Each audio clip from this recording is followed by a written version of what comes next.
with Race Mile 1 Motorsports. His first Ultra 4 race was here at King of the Hammers in 2017.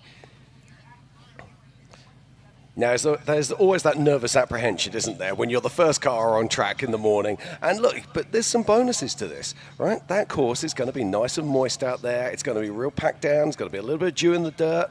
If I was going to be racing, do you know what? This is a pretty good time to go. You're not going to be worried about shadows. You're not going to be worried about any of that. It's a good place to be. Exactly. And we were talking earlier, Jim, before we came on to the live show that he's the first car off the line this morning, but he's in the 4800 class. So kind of curious to why he is on first on the line, because the 48s go later on, but he also could have been a late registration, and that could be why. But we are going to start off with Randal Holmes here in just a few moments. Another great footage. Look how much the town has grown throughout the days out here at Hammertown, out here in Johnson Valley. And that is the 4645 of Sydney Stevenson. She has all smiles on her face.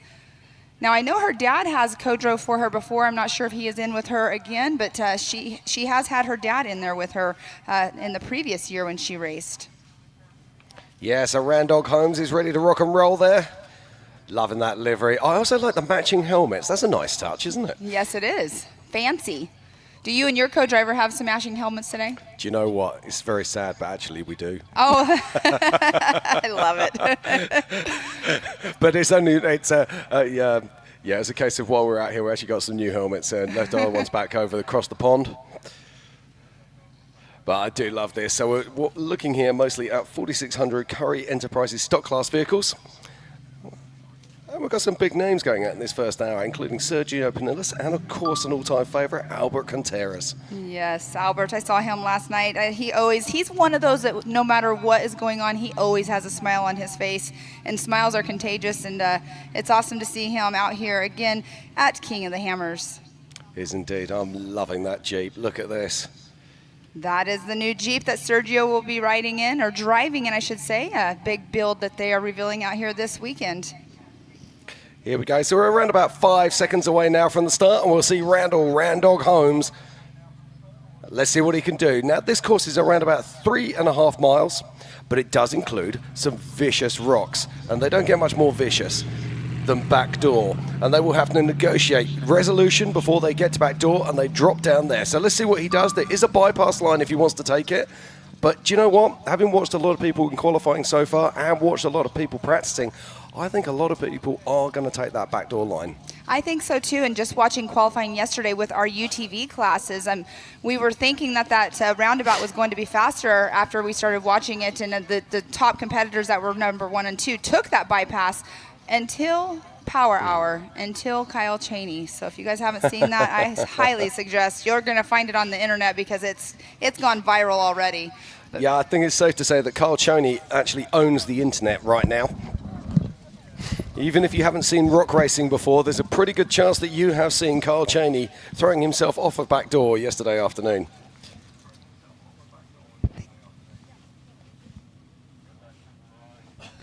yeah, that was an iconic move he made yesterday. And what's awesome about it, if you hear him talk about it, he didn't tell anybody about it. He kept that secret, didn't want anybody else to try it as well. So he said on the socials, I saw that he had said that all the chatter that you were hearing on the radios and everybody talking about is he going to jump it or not was true. He just kept it a little bit quiet. Well, you can't tell everyone your game plans. If everyone knows your game plans, it all gets difficult. Now, Exactly. We're watching RanDawg Holmes here making his way out on this part of the course. I was out here yesterday, and this course is absolutely chewed out. We've had all the desert trucks down there. We've had all the other qualifiers down there. And where usually you get that soft sand sitting in the bottom of the whoops, that's all gone. So everything you hit, you're hitting hard. Yes, and I mean, you've been out there, you've been experiencing this firsthand, and that's something that you can explain to people like you're talking about right now, how hard the rocks are and the sand washes and everything. But the whole entire qualifying course, I know you're not going to talk about any tricks you might have up your sleeve, but Survival, Pam. Survival. That is awesome.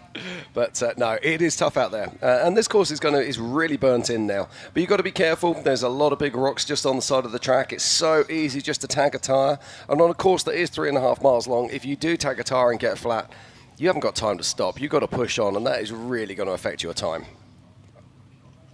Yeah, that is one thing about being on a short qualifying course for sure. It's talking about that. We did see some drivers yesterday in our UTV class. They actually had a primary bolt shear right here on the infield, and he still ended up qualifying in like a 15-minute time frame. But so you do have a little bit of time to fix some things, but it's definitely going to kill you and not have you in that #1 spot.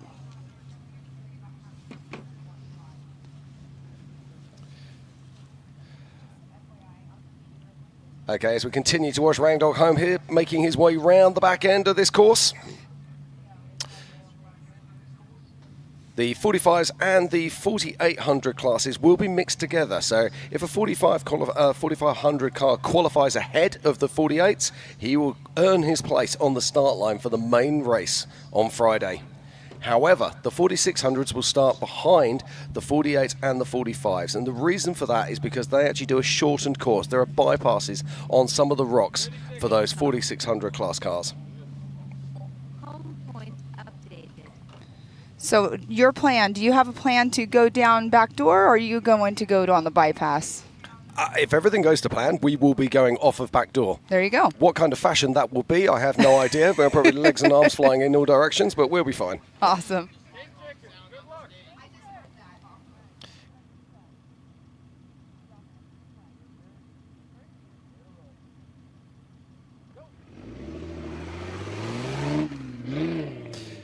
So we have our second car off the line right now. This is the 46-45. This is Sydney Stevenson.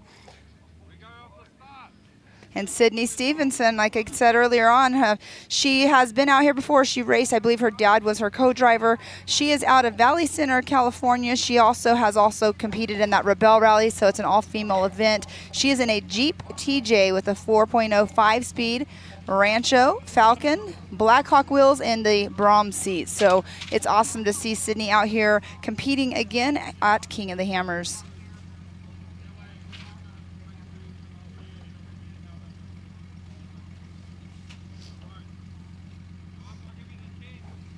It's only when you see vehicles like this working their way around, and Sydney's going as fast as that Jeep will allow her to go. It's as simple as that. This is a very tough course.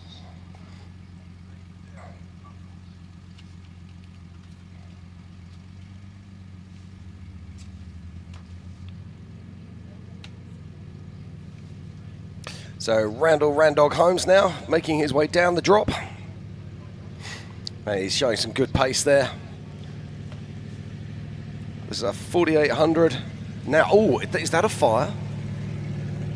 There is something on the front of that vehicle. Oh, right. And that is Randal Holmes that we are seeing that on. Looks like up in the power steering area. Yeah, it did. Yeah, I'm not happy about that at all. Right, okay, we'll have to keep an eye on that one. As we watch Sydney Stevenson in the bottom of the right-hand side of our shot right now, but we're just watching Randal Holmes. He's coming around the back now, making his way up the gully, heading up towards the back of Resolution. And this is a completely blind suicide drop off the top. So you've got two lines here. Takes that right-hand line.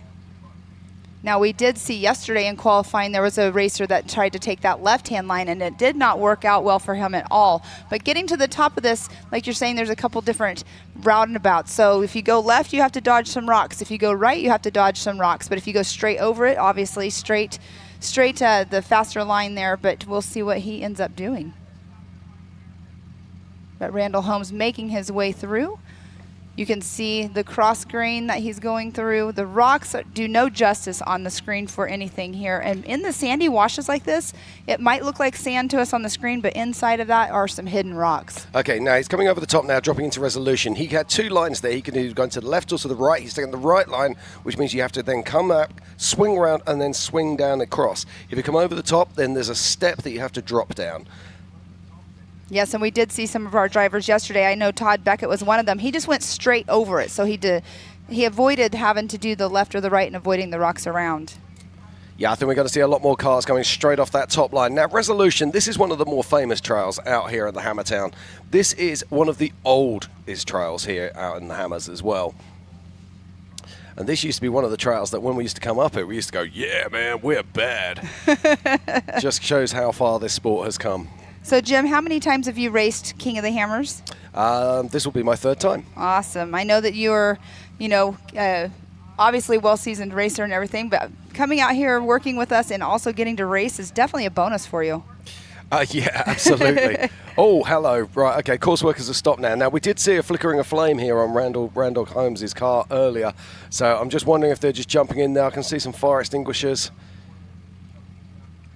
Just to make sure all is safe. Of course, we have safety crew all over the race course and all over the qualifying course, and you can see they are there with fire extinguishers getting the hood off of his race truck. That is such a bummer for Randal Holmes. Yeah, you can see he's really not happy at all, bless him.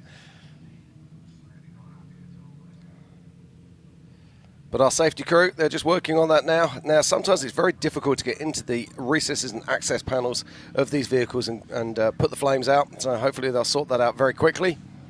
Oh yeah, you can still see there's fire there. I'm just getting in there now, get the powder fire extinguisher on there. And did you just see Randal Holmes just took his fire extinguisher off the back of his race truck as well? So that is something that is required for racing. You have to have a fire extinguisher on your vehicle as well. Multiple fire extinguishers. Yes, exactly. So grabbing his own, even though our safety crew had their own out there. I can tell you now that having had a couple of cars catch fire on me in the past, it is the scariest thing in the world.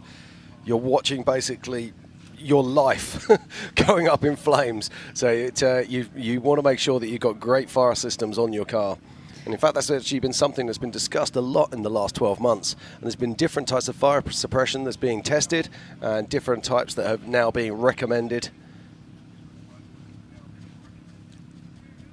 Yeah, it's definitely key to have fire extinguishers whenever they come into their hot pits as well. There's always fire extinguishers, or somebody is manning a fire extinguisher because those fires, obviously, they can go up really quick. We've seen multiple vehicles do that. Some of them have on-board suppression systems as well, that once, a fire or smoke on the engine compartment actually gets to a certain temperature, it will automatically go off. So that's another kind of fire extinguisher or fire suppressant system on these race vehicles. Absolutely. Now, our crew workers here are going to have to get Randal off the course. He's actually right now in a main part of the track on resolution. I think that Sydney should actually be able to get past him there. He's not completely blocking the track, but she's still just making her way along, nice and steady. Yes, and we did see some traffic jam in that area yesterday, and there are multiple lines, but once we get to a certain point, we have to, make sure everything's clear. There's some sticky areas, too, that's hard to recover these vehicles while there are live race course, but we will get him moved out of the way, hopefully here soon. But definitely unfortunate, again, for Randal Holmes.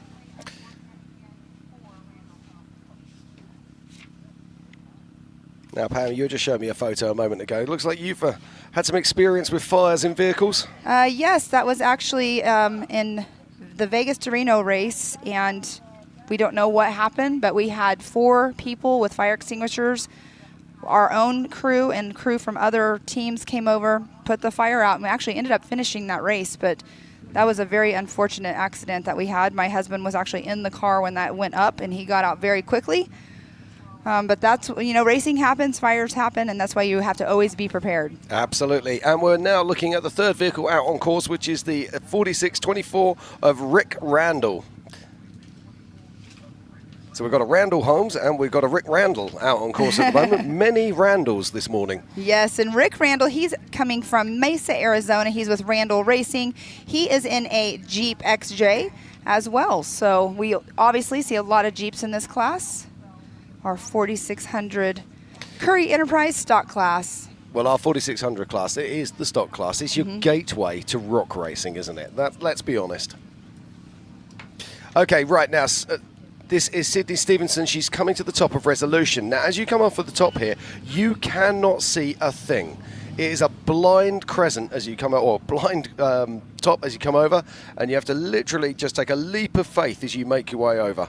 And this is the area that's a really steep downhill as well, correct? Correct. Very steep indeed. So you have to really be careful. Can't come over that too fast if you don't have. You can see that she's on the brakes and sliding just a little bit here and there too. Yeah, you got to kind of let the car have its own head. You don't want to let it get away, but equally you've just got to let gravity take its course here. Keep those wheels turning. You don't want to lock the wheels up. All the time those wheels are turning, you're getting traction. If you've got traction, you've got control. If you lock the wheels up, you have no